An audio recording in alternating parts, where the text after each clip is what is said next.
We have proven our strength. We have proven that, at a minimum, we are exactly the same as you are. So do prove that you are with us. Do prove that you will not let us go. Do prove that you indeed are Europeans. And then life will win over death, and light will win over darkness. Ukrainian President Volodymyr Zelenskyy appeals for more help from the European Parliament as Russia steps up its military operations against Ukraine. Hello, I'm Nawied, and this is The Heat.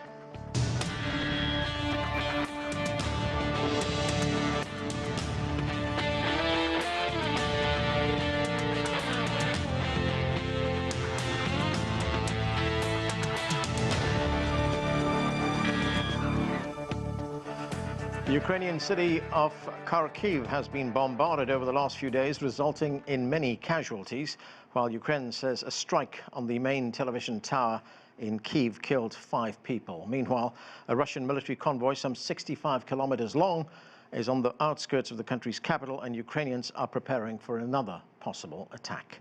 Rahul gives us the latest. The 6th day of the Russia-Ukraine conflict saw heavy shelling in Ukraine's second city, Kharkiv, in the east, previously home to 1.4 million people. Freedom Square in the center of the city was badly hit, with extensive damage to local government buildings. Rescue crews rushed to the scene. Several people were picked out of the rubble alive. Others were not so lucky. Meanwhile, in the north of the country, satellite images picked up a much larger Russian military convoy than initially thought, stretching 64 kilometers all the way to the northwest of the capital, Kyiv. Further reports have stated that ground forces and ground attack helicopters are preparing for action in southern Belarus, just over 30 kilometers north of the Ukraine border. The Ukrainian president addressed his nation on Wednesday. A terror that aims to break us, our resistance. They are coming to our capital just as they did to Kharkiv. Therefore, the defense of the capital today is a key priority for the state. In all cities, Ukraine must do everything possible to stop the enemy. Several districts in separatist-controlled Donetsk were without power following explosions. West of the city, the Interfax news agency reported Russian forces took control of 2 towns, Hodar and Bernyansk, in addition to a nuclear power plant in Zaporizhzhia. For its part, Russia's foreign minister has criticized EU sanctions against his country, claiming it was hindering diplomatic efforts to solve the crisis. Having chosen the path of one-sided illegal sanctions, the European Union is trying to avoid an honest, face-to-face dialogue and direct contact aimed at finding political solutions for these pressing international issues. The first round of talks between both sides ended with no agreements. A second round of negotiations is due to take place on the Polish-Belarusian border on Wednesday. Rahul Pathak, CGTN. To discuss this and more, let's bring in our panel. Joining us from Moscow, Russia, Pavel Felgenhauer is a defense analyst and columnist for Novaya Gazeta. From Miami, Florida, Remi Piet joins us. He is the senior partner at Embellie Advisory. From Kingston, Rhode Island, Nicolai Petro is a professor of politics at the University of Rhode Island. And from Kyiv, Ukraine, is Pavlo Kukhta. He is the former acting minister of economics in the Zelenskyy government. Welcome to all of you. And Pavlo, let me start with you. The Russian attacks, as we've just been reporting, have escalated. There have been 2 big explosions in Kharkiv, and the television tower has been hit in Kyiv as well. There are reports that several people have been killed in Kharkiv. There's that Russian convoy, which is outside Kyiv. It's about 65 kilometers long. And we heard President Zelenskyy appeal for more help from the Europeans in that address to the European Parliament. Now, you're in Kyiv right now. What is your assessment of the situation there? So actually, I am in Lviv, that is the town to the west of Kyiv, though I'm in constant contact with a lot of people in Kyiv, so I know the situation well. The capital is firmly in Ukrainian hands right now, so I don't hear any reports of street fighting or anything of that sort. The Russian Ministry of Defense has released information that they intend to target the buildings in the center of the Kyiv that belong to the Ukrainian Security Service, that is the Ukrainian Secret Service, and which is quite dangerous both to the people who live there, including actually my relatives, and to the monuments, historical monuments, held sacred by both the Russian and Ukrainian people, because the first cathedral in these lands, the first Christian church in these lands, is actually 200 meters away from that building. So that is kind of the situation as of now. As you know, today Kharkiv, the center of Kharkiv, the largest square in Europe, was bombarded by a Russian missile. I believe 13 people are dead, if I'm not mistaken in the number. A building nearby ruined. So at this point, the Russians are essentially targeting Ukrainian towns. They are what I believe, I am not a lawyer, but what I believe would amount to a war crime. Pavlo, now in that address to the European Parliament, President Zelenskyy called for more help from the Europeans. They have, of course, joined the United States in imposing sanctions on Russia. What more do the Ukrainians expect from the Europeans? Well, I believe the West has come out strong in this war, come out strong in support for Ukraine, and come out quite strong in the sanctions that have been applied, especially the freeze on the assets of the Russian central bank have been quick and effective. Some of the sanctions need to be implemented fully. They have already been announced. That's the cutting away of Russian banks from the SWIFT system, the international payment system. But they need to be implemented fully. To my knowledge, as of 2 hours ago, they were not yet implemented in full. But they are in process. So the West is delivering. The West is also helping Ukraine, supplying Ukrainian military with weapons, supplying Ukrainian people with humanitarian aid. There's a lot of that. I believe this is good, and we feel the support of the free world here. We feel it with millions, literally millions of people donating money, contacting their friends and relatives. So this is felt on all levels, and we thank you for that. Pavel Felgenhauer, these are some of the most the harshest sanctions that have been imposed ever on a single country. What kind of impact is it having on Russians? Well, yes, these sanctions kind of tend to amount to what happens when war is declared and there's a blockade of the country, and that's more or less what's happening. And of course, they have a very profound effect and will have much more further on.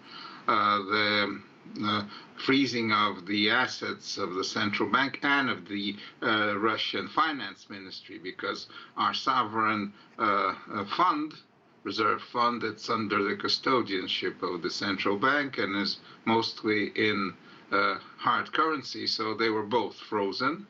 Means that the central bank has big problems keeping the level of keeping the ruble afloat, and so they increased their minimum lending rate, or their main lending rate, from 9.5% to 20%.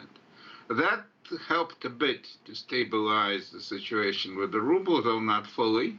But it also means that there's going to be economic depression, a very serious economic depression coming on in Russia, because normal industry and normal business, they can't really function at the 20% interest rate when they get it, or even more, 25 in banks. It's hard to have business, and that's going to hit the Russian public very hard. Right now there's inflation running up because those goods that have foreign components in them, right, and that's almost all of them, are right now, the retailers are raising the prices, so there's a bit of a panic in Russia. Everyone, in Russia, traditionally, everyone looks at the rate of the dollar, and that's seen as a very important indicator. When the ruble falls and the dollar goes up, that means something's really bad in Russia. So psychologically, the people are very, very afraid and frustrated. Right. Pavel, there's quite a debate going on over President Putin's ultimate goal, what he's planning to do. But we did get this from the Russian defense minister. Let's listen to what he had to say. Our main goal is to protect Russia from military threats created by Western countries that try to use Ukrainian people to fight against our country. The Russian army is not occupying Ukraine's territory and takes all the necessary measures to save lives and ensure the safety of civilians. So that's the military goal that the defense minister is talking about there. But what is your view on what the political goal is? Well, actually, President Putin was very, very forthcoming, and he put briefed the points of what we need from Ukraine very bluntly a couple of days before the Russians went. Apparently his address of going in was recorded already before that, but before that address went into action and the Russian military went into action, President Putin met some Russian journalists in the Kremlin, and he put out the points that Ukraine and Europe and the West must legally recognize Crimea as Russian sovereign territory. Ukraine should be totally demilitarized, so there will be no military forces in Ukraine, Ukrainians, only police forces, and any military forces in Ukraine would be apparently Russian. So I can talk that they don't want to occupy, that's just simple. They say don't want to occupy. That doesn't mean they won't have to occupy. And also there should be denazification, as he understands it, which would mean that the present Ukrainian ruling political elite who should be removed, either incarcerated or they should go into emigration. A new government should be installed that will recognize other, say the Donbass also as an independent statehood. And then Ukraine will turn into a buffer zone between Russia and NATO under Russian protectorate. That's and eventually will be, of course, integrated as part of Russia. So that's the political goals, and they have been stated officially. Yeah. Okay. Pavlo, very quickly, your response to what you just heard. Well, I mean, Pavel did a very good assessment of that. I can only say to that Mr. Putin can, well, okay, I'll be polite. I don't believe he will succeed. I believe at this point, Ukrainian military is keeping the Russians at bay. They don't have enough forces to achieve those goals. Okay, let's go to Miami to Remi Piet. And Remi Piet, President Zelenskyy has formally applied now for European Union membership. Does that change anything? Well, obviously, I mean, it's a result and direct result of pushing further and further away the Ukrainian leadership right now in Kyiv into in direction of Europe, which is a completely understandable situation. I mean, the process in itself takes a very long time, so you will not see any kind of results from it in the time of lapse of the conflict as of today. What's very impressive when you look at it from the perspective of the European Union is that you have a complete, let's say, joint line and everyone voting in favor unanimously in favor of sanctions against Russia.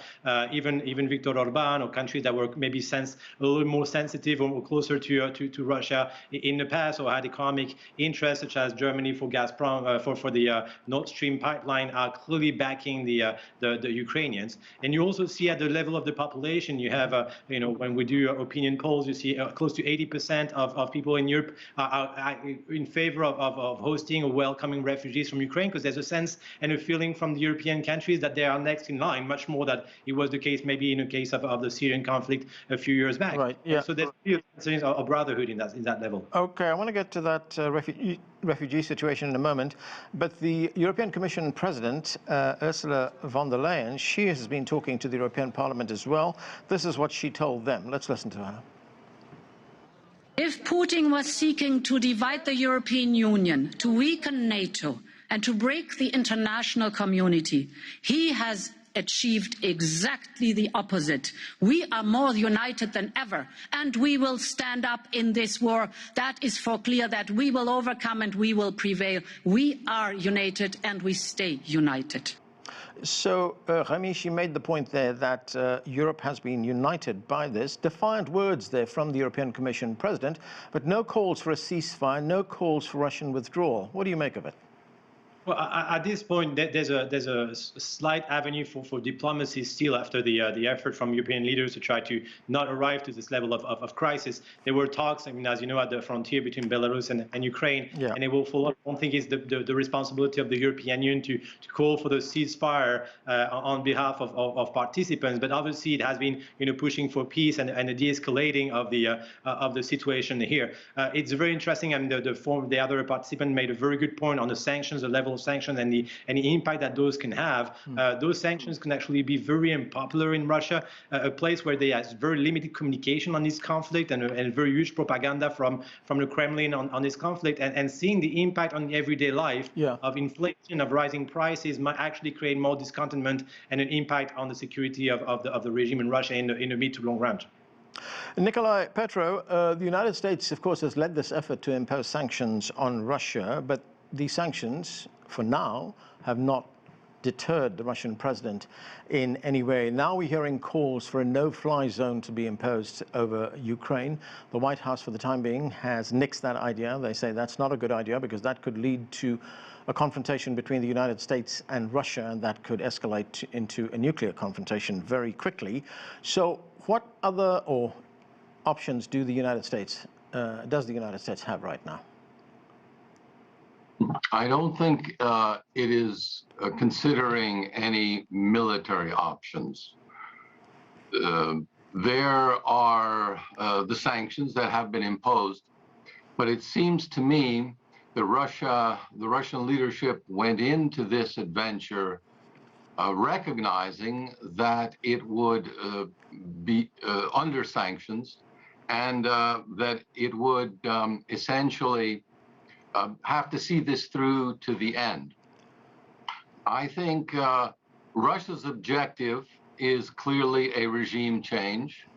And one thing I think is more likely than if Russian military forces are successful in Ukraine, then I think we will have a divided country with the area to the east of Kyiv and the Dnieper River being a federalized Ukraine, and the rest of the country being, I guess you would call it, free Ukraine.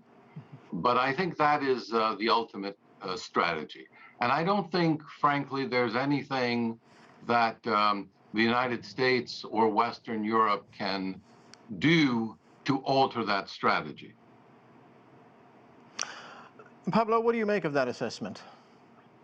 Look, I think that may indeed be the Russian strategy and their thinking, but I think they have miscalculated tremendously. I would call this the mistake of millennium.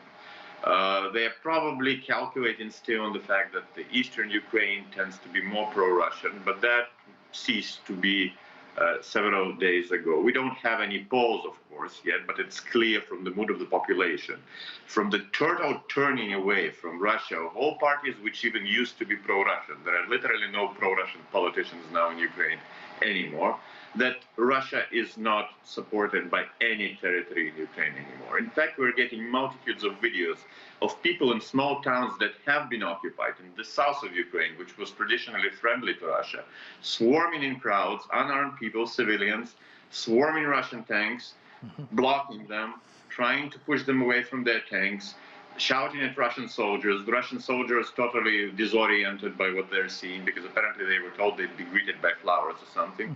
So I don't think Russia has any chance to succeed in this because there is no chance Ukrainian population will comply with any Russian demand.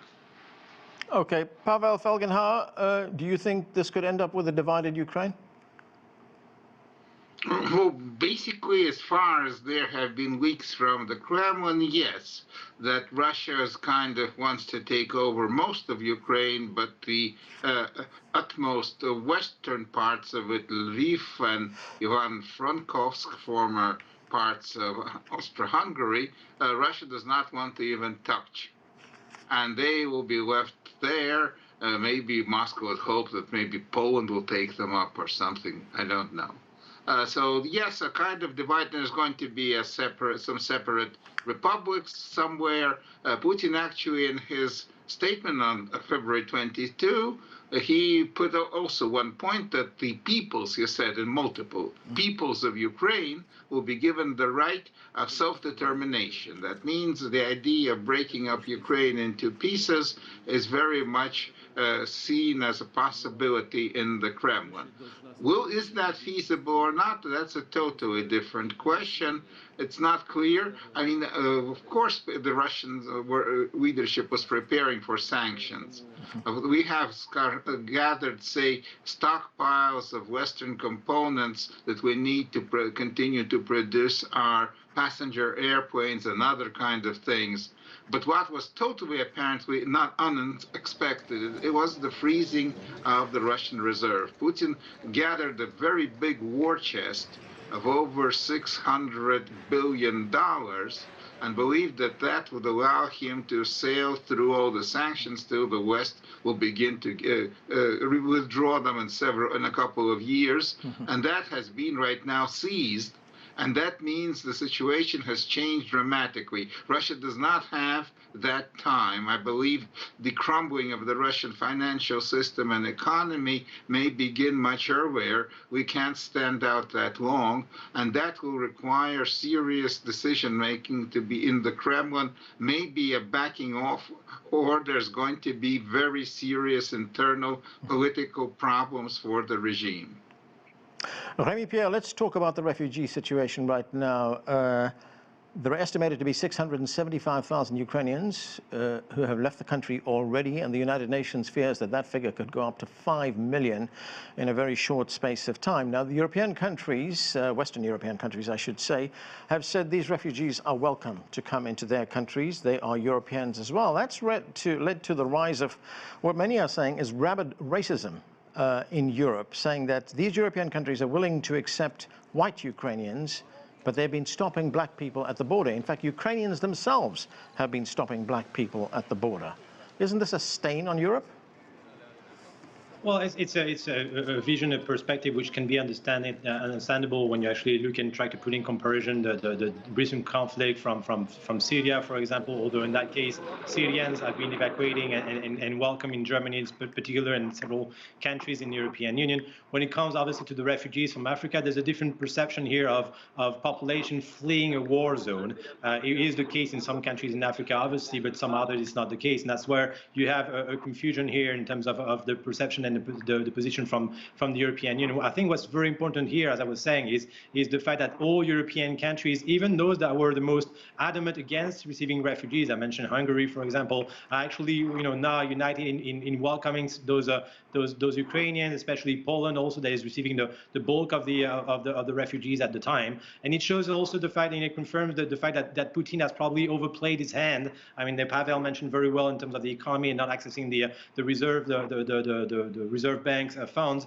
but that's also the case of misunderstanding the capacities of the European Union to try to have a united front in front of Russia. And in the case of the population, being able to strongly, since it cannot, Ukraine is not a member of NATO, there's no agreement in terms of having military forces, sent and protected, in terms of at least the humanitarian side of it, under the helm of the United Nations, under the helm of the European Union, to be able to welcome those populations. Right. You mentioned people fleeing a war zone. Of course, these are Ukrainians fleeing a war zone, but these are black people fleeing a war zone as well, and they're being stopped at the Polish border. They're being stopped by Ukrainians as well. These are not people who are fleeing a country for economic reasons. You make a very good case, and that's something also that happened during the Belarus conflict with those being brought by charters from war zones in the Middle East. Absolutely, it is the case. On that case, you've seen still a series of refugees, and there's probably the European Union is one of the organization that has the most profound and deep policies towards refugees, that compared with the United States, for example, or Russia, to say the least. Racism in Russia is a huge phenomenon, and unfortunately, population from different color skin are even least welcome in Russia than they are in the European Union. But you make a good point. Nicolai, Petro, President Biden, of course, will address the country on Tuesday evening in his State of the Union speech. The United States has a lot of domestic problems. There's rising inflation. For one, the economy has been deteriorating. He's also going to address the situation in Ukraine, so it's going to be a bit of a balancing act for him. What do you expect? I expect mostly platitudes from the president and a lot of criticism of rather unspecific rhetoric that I expect from him by the Republicans. But I would like to return to the actual issue of Ukraine and highlight that until the situation militarily on the ground is clarified, all of this is speculation. We will not know how the situation diplomatically is likely to unfold. When you say clarified, I think the situation is building to a climax, but we are still at least several days away. The main force of the Ukrainian military has not yet been engaged, and we don't know how exactly that battle will go, whether it will go in favor of Russia or in favor of the Ukrainian armed forces. But ultimately, this issue will be decided by whether or not the Ukrainian people decide to fight or not. Right. Pavlo Kukhta, talks have started to try and get some kind of ceasefire. Those talks have been taking place on the border with Belarus, on the border with Poland as well. Is there anything President Zelenskyy can do right now to secure a ceasefire? Perhaps taking NATO off the table, or perhaps recommitting to the Minsk Accords? Okay, but before I answer that, I'd like to comment on the issue that I've heard for the first time, which is that of people of color being somehow stopped by Ukrainian border guard. I haven't heard any verified information of that. I believe you might be dealing with fake news thrown in by Russia. Well, this was a major story in today's New York Times. Possibly, maybe I haven't checked that, but if that is the case, I would kindly ask your editors to forward me the story. I will contact Ukrainian border guard and will settle the issue. This is unacceptable. No racism is accepted here. Ukraine is a civilized European country, so we will resolve that problem if indeed it happened, because again, there is a lot of disinformation, and Russia uses fake news as a weapon. They weaponize it. Yeah. So please be careful with how you treat information from a war zone. There is very well, Pavlo, you say no. Pavlo, you say no racism is acceptable in Ukraine. Yet, the Ukrainian National Guard has a battalion called the Azov Battalion, which is a they themselves say that they are a white supremacist neo-Nazi group. You have to understand the context here, right? Ukraine is an almost all-white country. These people are radical nationalists. I do not support their ideology, but they are not racist in the same way you would call a racist person in America, where racial issue is so high because there are different races here. Ukraine is almost mono-racist. But again, I do not support and do not endorse their ideology. They're indeed a far-right group. Okay. So again, in a war, everyone has to fight. Right. Nicolai, Petro, I just have about 40 seconds left. You know, some of America's most prominent strategic thinkers, people like George Kennan, Henry Kissinger, William Burns, the current director of the CIA, have been warning for years that this expansion of NATO would lead to a confrontation with Russia. The exact thing that we are seeing right now. Could this have been avoided? Most likely it could have, had the West been willing to engage with Russia and bring it into a pan-European security arrangement. Right. That was a crucial mistake made in the early 1990s. And we should remember that both President Yeltsin and President Putin twice suggested that Russia be considered for NATO membership, but this offer was rejected. That's an alternative history that we'll have to live with and hope for better times. Okay, and that's where we have to leave it. Thanks to all of you for being with us. I'm Anand Naidu in Washington, D.C. Thanks for watching.